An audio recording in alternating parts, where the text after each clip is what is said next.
पूर्व विधायक जयवीर वाल्मीकि ने अपने निवास स्थान पर पत्रकार वार्ता करते हुए कहा कि भाजपा ने 11 साल के शासनकाल में क्षेत्र में एक भी विकास कार्य नहीं करवाया।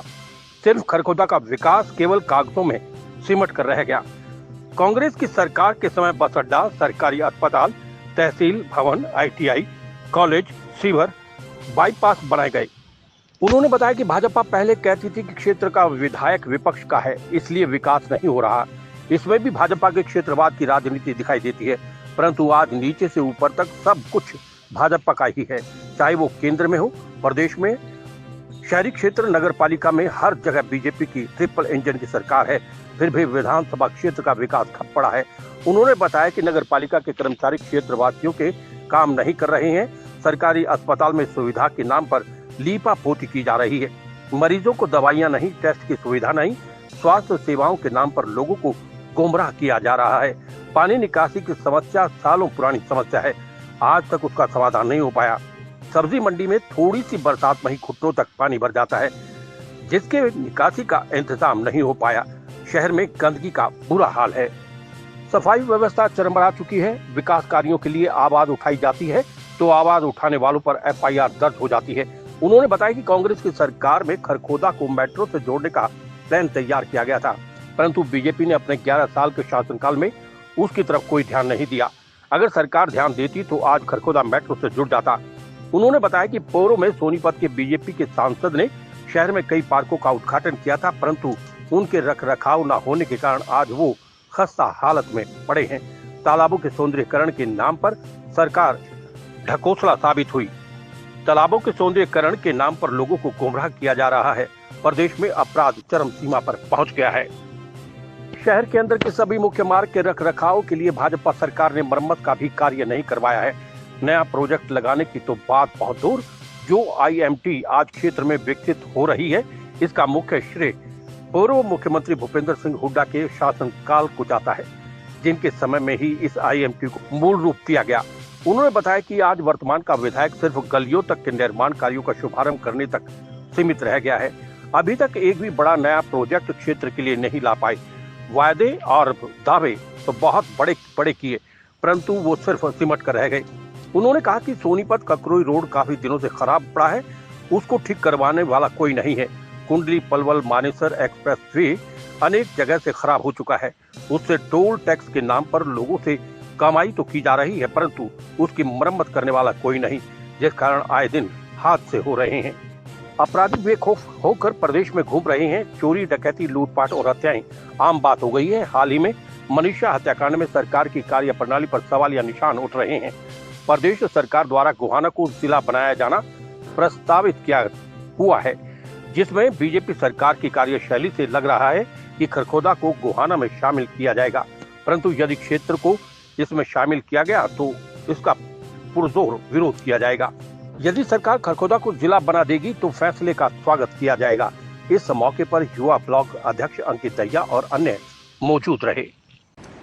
कि 11 साल से भारतीय जनता पार्टी शासन में है, चाहे केंद्र में लगा लो, चाहे हरियाणा में लगा लो, और 11 साल में भारतीय जनता पार्टी विकास के नाम सिर्फ ढकोसले करती है, ड्रामा करती है, लेकिन धरातल पे कोई भी ऐसी बात नहीं जो कि सरकार करना चाहती है। रही बात लंबी चौड़ी स्टेट की बात ना करके मैं अपने खरखोदा की बात करूं, आपके सामने हैं ये चीज़ें। 11 साल से भारतीय जनता पार्टी है, यानी जो काम हमारी सरकार में हुए बस वही होगी, लेकिन 11 साल में इन्होंने कोई ऐसा प्रोजेक्ट नहीं दिया खरखोदा को जिसके ऊपर लोग ये सोचे कि भाई विकास कार्य हुए हैं। रही बात, यानी हमारे समय में हमारी सरकार थी, एक इस तरह विकास किया था निचले स्तर से, और ऐसे प्रोजेक्ट दिए ताकि एरिया का विकास हो। चाहे IMT की बात करो, बाईपास की, कॉलेज की, बस स्टैंड की, हॉस्पिटल की, यानी ये सारे प्रोजेक्ट हमारे दिए हैं। लेकिन इस पर भारतीय जनता पार्टी 10 साल में रिपेयर का भी काम नहीं कर पा रही। पता नहीं तो क्या जानबूझकर या नीयत ठीक नहीं है इनकी या करना नहीं चाहते। तो मैं तो सरकार से सवाल पूछना चाहता हूँ, 11 साल हो गए भाई, आप क्यों नहीं कर रहे? यानी 10 साल तो हमने भी विधानसभा में आवाज़ उठाई खूब, चाहे सड़कों की बात करें, PWD की बात करें, सोनीपत से ककरोई रोड आज तक यूँ का यूँ है, उसके ऊपर कोई प्रोग्रेस नहीं। हम दिल्ली हज़ारों आदमी जाते हैं डेली, ये दिल्ली चौक से और KMP तक सड़क का खुद देख लो क्या हालत ख़राब है। रही बात खरकोदा इंटरनल की बात करूं मैं, सारी सड़कें टूटी हुई, गोपालपुर रोड का बुरा हाल, ये थाना चौक से रोहतक रोड का बुरा हाल, और मटिंडू रोड था जो जिसको हम मटिंडू रोड कहते थे, ट्रैफिक चलती थी, आज एक गली का रूप लिए हुए, और वो भी कोई साफ सुथरी नहीं, उसमें भी गड्ढे दिखाई दे रहे हैं।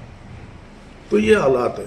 रही बात हमारी नगर पालिका की, नगर पालिका में पिछले हफ्ते से कितना कुछ चल रहा है, कर्मचारी काम करके खुश नहीं, पार्षदों की कर्मचारी के आपस में जम नहीं रही।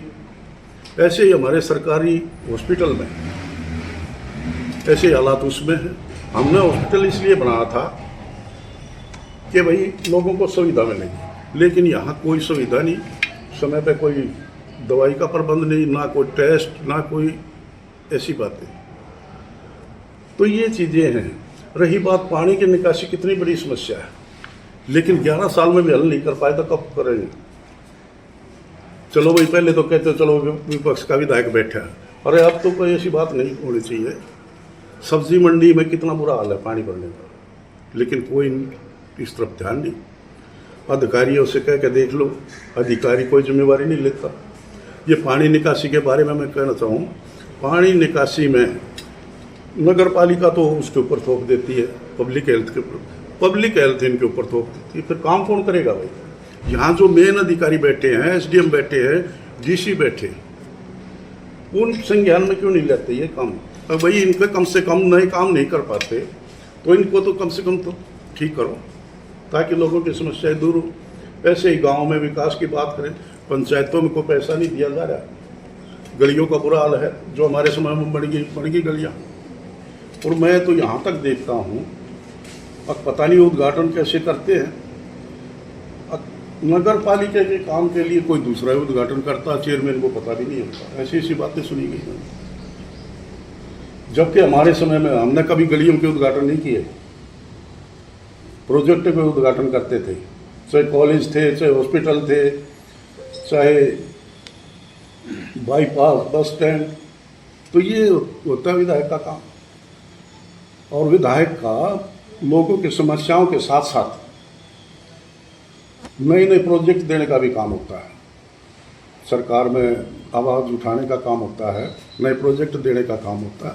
हमारी नीयत थी, ये काम तो हमने किए थे, लेकिन एक सबसे बड़ा प्रोजेक्ट था जो हमारे कोशिश थी, हमने प्रस्ताव भी बनाए थे उसके लिए, क्योंकि हमारे इलाके को ज़रूरत है सबसे बड़ी मेट्रो की, जो कि रिठाड़ा से खरखोदा तक मेट्रो आ सकती है, जिसमें दिल्ली का भी फायदा है, हरियाणा का भी फायदा है।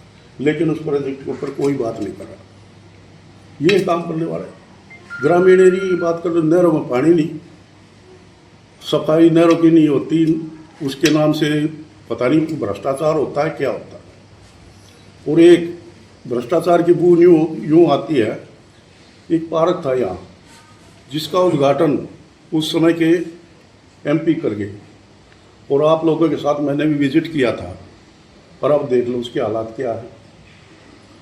ऐसे ही जो सौंदर्यीकरण का पैसा आया था वो कहाँ गया भाई? तालाबों के कहाँ सौंदर्यीकरण है? तो ये चीज़ें, तो मैं तो बड़े अफसोस के साथ कहनी पड़ी इस बात को कि यहाँ सिर्फ विकास नाम की बातें तो होती है, लेकिन धरातल पे कोई वो नहीं। और अब हम हर जो भी प्लेटफार्म होगा, चाहे हमारी पार्टी का है, चाहे मीडिया का है, चाहे सोशल मीडिया का है, एक एक बात इस तरह कब तक सहन करेंगे? लोगों की आवाज़ उठाने का हम काम करते रहेंगे। पहले भी ये चर्चा चली थी और मैंने तकरीबन गांव में घूमकर सब चीज़ देखी थी। यहाँ और तो क्या, फरमाना गांव भी तैयार नहीं है इस बात के लिए कि वहाँ में जाए, क्योंकि उनको सोनीपत रेजिडेंस है, सोनीपत काम है, डिस्ट्रिक्ट है। तो इसलिए मैं तो इसके सख्त विरोध में हूँ और जहाँ भी मौका मिलेगा मैं इसका विरोध करूँगा डट के, क्योंकि गोहाना में जाने का तो मतलब ही नहीं। हमारे 15 किलोमीटर सोनीपत पड़ता है, 10-15 किलोमीटर दिल्ली पड़ता है, तो गोहाना जाने का तो सवाल ही नहीं उठता। हमारा जितना भी एरिया है तकरीबन दिल्ली का काम लोगों के पास, दिल्ली जाना आना सर्विस है। तो इसका मैं डट कर विरोध करूँगा जब भी कोई ऐसी बात है। अगर देखिए, वार्ड हो चाहे सरपंच हो गाँव का, यानी चुन के आता है, जिम्मेवारी होती है उसकी अपने इलाके की आवाज़ उठाना ताकि उसके ऊपर काम हो सके। ये सरकार की ये कोई गलत नीति है। अब भाई जो काम की बात कहे, समस्या उठाए, उसके ऊपर इस तरह की FIR दर्ज हो तो ये निंदनीय काम होनी चाहिए। चाहे हमारी बहन बेटियां हैं, चाहे आम नागरिक है, चाहे हमारा बिजनेसमैन है, चाहे दुकानदार है छोटा, सबकी सुरक्षा का साधन सरकार का फर्ज हो। जो स्टेट लेवल पे है, लाइन ऑर्डर पे, यानी सरकार पता नहीं चुप्पी में है क्या है, क्या मिला जुला वो है कि आए दिन धमकियाँ मिलती हैं, कहीं मर्डर हो जाते, उसको कोई संज्ञान लेता। अब ये मनीषा का केस देख लो, क्या उसमें कभी कुछ बयान आता है पुलिस की तरफ से, कभी कुछ आता है। तो आम आदमी को सही न्याय नहीं मिलेगा तो क्या होगा।